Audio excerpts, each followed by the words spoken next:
3-0 win away from home. The winning streak continues for FC Bayern München.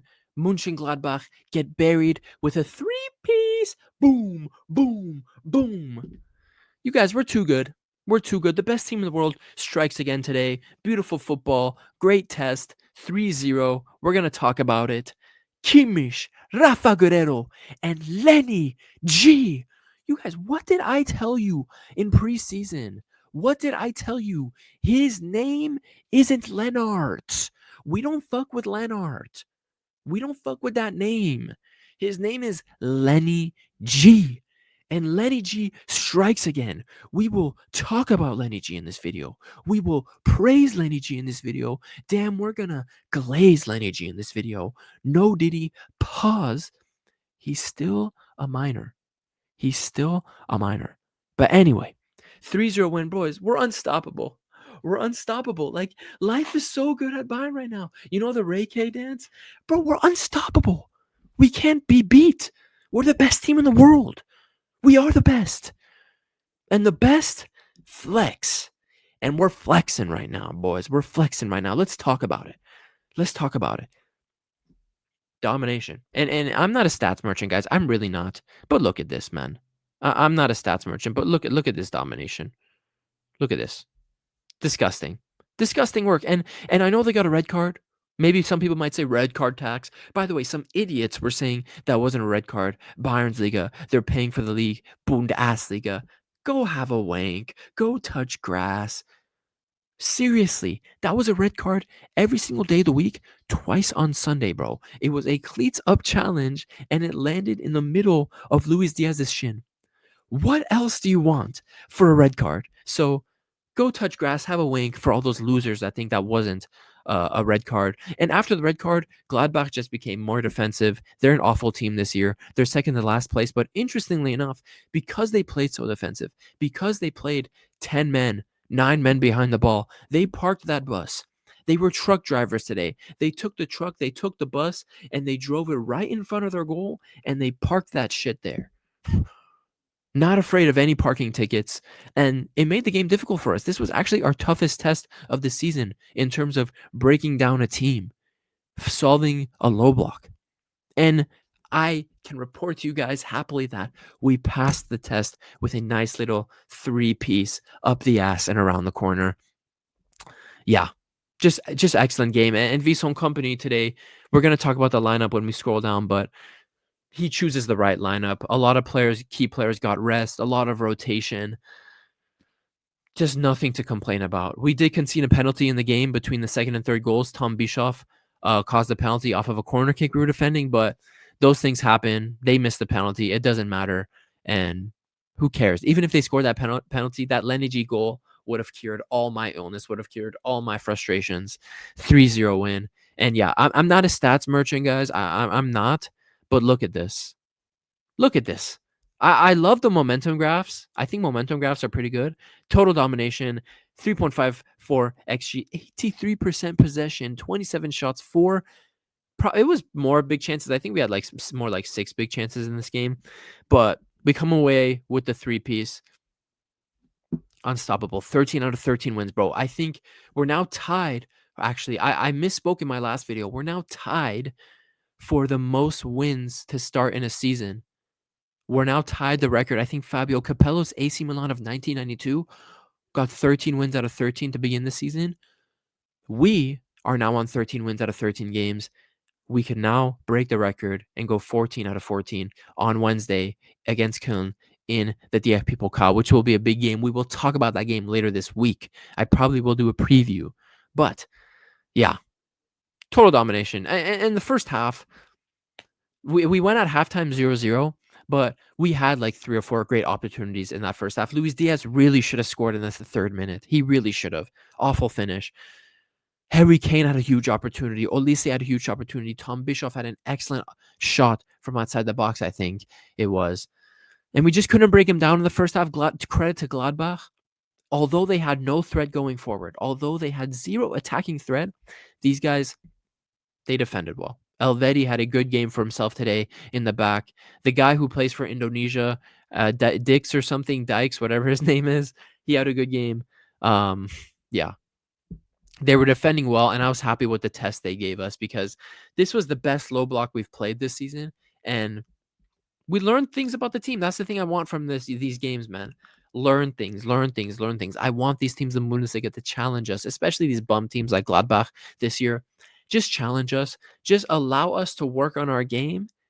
Basically, we use this at a training session, like a fucking training session. But yeah, let's go down to the lineup real quick. Let's talk about the lineup. And yeah, this is how the game went. Upamecano and Luis Diaz got yellow cards. Upa got subbed out in the 45th minute for rest. Also had a yellow card. Love that. Bowie came out. Jackson came out. Thank gosh. We'll talk about Jackson. And Gnabry came in. Kimmich, Guerreiro, Karl. Bang, bang, bang. And this is the lineup. Let me move my fat, ugly face out of the way and let's talk about it. Again, like I said, good rotation from Company today. Very good rotation from Company. Ulrich starting over Neuer. Love that. Tom Bischoff starting. Love that. Had a great game. Tom Bischoff had a great game today. Although he caused the penalty, I don't care. The performance, top. Top performance from him. I'm really happy with it. Kim, excellent game. Although really Gladbach had no real threat on the counter, anything that they tried to counter with, Kim and Jay swooped it up easy. Good day in the office for Kim. Playing with confidence. Love it. Upa had a good game. Came off at halftime for rest, probably because of the yellow card and because of rest reasons as well. I like that. Give him rest. Bowie off. Olise had a decent game today. Got the assist. Kimmich was the better midfielder out of Goretzka today. I thought Goretzka today was a little too safe. In a game where we're so dominant, Leon, in a game where you have all the time in the midfield, don't play so simple. Goretzka just played too simple for me today. He gets the ball and he's waiting 5 seconds to make a decision. He thinks of playing the long, wide ball to Luis Diaz or Elise, and then he just opts for a little 3-yard, 5-yard pass. So I'm a little like he had a good game today. Like he didn't make mistakes or anything. But in a game like this where we're so dominant, dude, flex your muscles a little. Show us a little football technique. You know, you have the opportunity to do so, and he didn't. So a little disappointing. Made the game boring at times, but whatever. I thought Luis Diaz was good. I saw people complaining about him. Oh, Luis Diaz is shit, this and that. But with Luis Diaz, I thought the work rate was good today. The number one thing you got to take away from Luis Diaz in games like this is he is constantly a threat. And that's something you can't say about Kingsley Coman and Leroy Sané when they were here. They were not constantly a threat on the pitch every time. Luis Diaz putting in the defensive work like he was brought in to do, and he was constantly a threat today. Against low block, he never ran out of ideas. He was always trying things. He was always linking up with his teammates. So I could appreciate that. And he won the ball back on our counter press for the second goal. So credit to him. Had a good game. And then up top, because the game was so far up the field, because we were so dominant, there really wasn't any need for Harry Kane to drop back much in this game. So if you look at Harry Kane's heat map, you won't see a lot of dropping back. Obviously, no defending, dropping into the 10, dropping into the 8 position, swinging out long balls to the wide.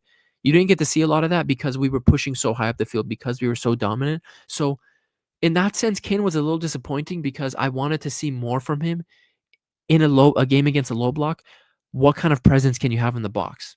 You know what I mean? What impact can you have when you're not always dropping in deep and creating plays like that, right? So his scoring streak comes to an end, but even then, he didn't have a bad game. He just didn't score. He just didn't score. It is what it is. Gladbach defended very well. He had a great chance in the first half that he probably should have put away. He scored a goal in the second half. It was offsides, but just from that offsides goal, you could see that he is a man on form. He's a man on fire. The way he took that ball, one touch, and then the finish, lightning fast, powerful finish. I'm telling you, if you blinked your eyes for a second, you would have missed Harry Kane's touch and shot. That's how quick it was. So I'm not going to complain. And then Nicholas Jackson, man, just awful player. Really, the epitome of a brick, epitome of brainless. You know, when Albert Einstein died, I believe we preserved his brain and studied it in labs to study his brain matter. We need to do the same with Nico Jackson when he dies, because we need to understand how can someone be such a bum on the football pitch. We need to understand the mechanisms of his brain and how he makes decisions, because it's just not there. Brain of an ostrich. So whatever, Nico Jackson, you're here to get minutes. You're here to be a sub, bench player, whatever, rotation player. And then let's get to the Glaze. These were our subs. Conrad Leimer, good game. Gnabry, good game, coming back from injury. Josip Stanisic, also back from injury. Very positive news. But let's talk about this kid right here. Let me tell you guys something about LENNY G. Do you know who LENNY G is? Like I said, his name isn't LENNART KARL. You have to call him LENNY fucking G. You guys, this kid is generational. LENNART KARL is generational. Now, do I mean that he's a generational talent on the level of Lamine Yamal? No. We haven't seen as much of Carl as we did Lamine Yamal when he first broke out onto the scene. But I could already tell you right now, LENNART KARL isn't of the same footballing talent as a Lamine Yamal, which is fine because Lamine Yamal is truly, truly once in a lifetime generational talent. His dribbling, his playmaking, his constant impact on the game, the way he takes players on. But LENNART KARL, he ain't too shabby either. LENNART KARL is pretty damn good. The touch, first touch, excellent. Skills, taking on players. But the biggest thing, confidence, big fucking German balls. Pavlovich said it well during the week. People asked him after the game, what makes this kid so special? And he said, he's a great footballer. He has a bright future. But the number one thing is this kid has balls. He is not afraid to take the shot. He's not afraid to ask for that ball and say, let me do something. Let me inspire the team. Let me help the team out. I want to carry the pressure on my back. I want to carry the boats.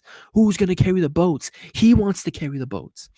And today, man, that goal, ridiculous shooting technique. He is a generational player. And what I mean by that, he has generational shooting. I could already tell. And something you need to understand about football, there are there are world-class shooters, there's world-class finishers, and then there's the best of both worlds.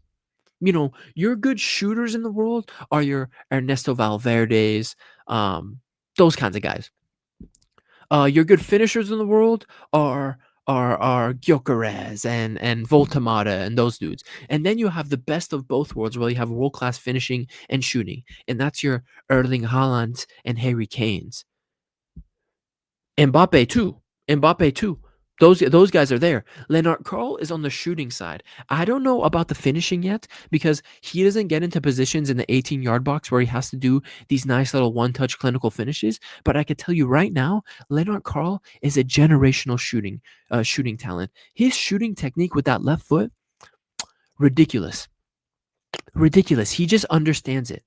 You could tell when a player just understands a certain aspect of the game. The way LENNART KARL strikes the ball, you could tell that his body, his center of gravity, the way his hips probably move, his biomechanics, just he's a naturally talented, world-class, generational shooter. And that goal today, man, taking the ball up, switching directions towards the middle of the field, taking three guys out of the play, and then a left-footed curling shot to the top left-hand corner, man. What a guy.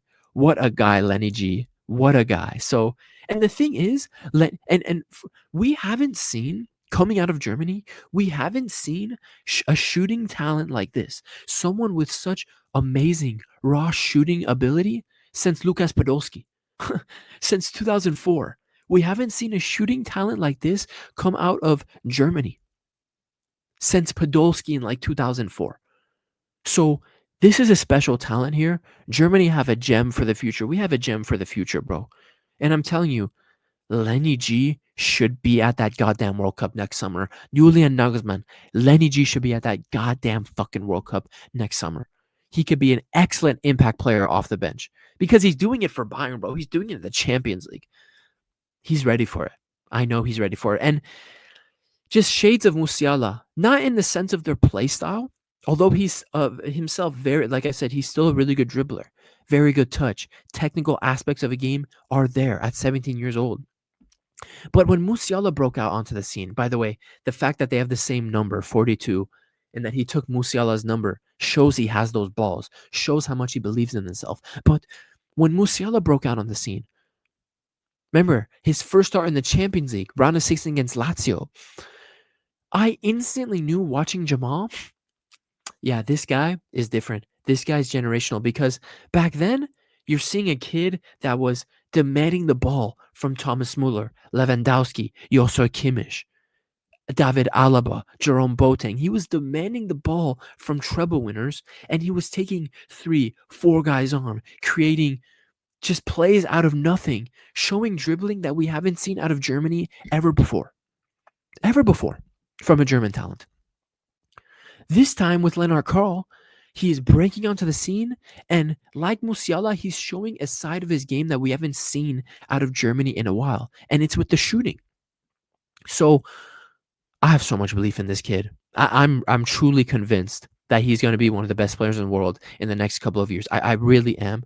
And if I'm Viso and company, you start trusting the kid. You start giving him more minutes off the bench, 30 minutes at a time, starts against teams that are trash, starts against teams that we will definitely beat because he deserves it, dude. We need to develop this kid and get him integrated.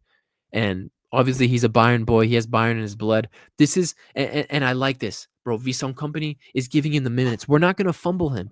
Imagine if it was the previous management of the last couple of years where they don't give a guy like Lennart Karl the chance, and then he gets frustrated and leaves to a Chelsea, an Arsenal, Juventus, and Inter, and he goes and pops off, and we're like, here at Bayern, we're like, damn, we missed out on a fucking generational player.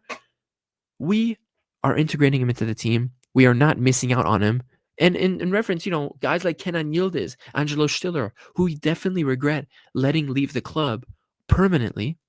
We're not making this mistake with Lennart Karl, Lenny fucking G. It's been your boy Hokage, man. 3-0, dominant. We're good. We're the best. We're the greatest. Keep that undefeated streak alive. Let's go for the record. 14 out of 14 wins this week against Köln in the Cup. I want domination. I want goals. I want sexy football. Vison Company, respect to you, man. Black excellence. It's been your boy Hokage. I'll see you guys in the next ones. Peace.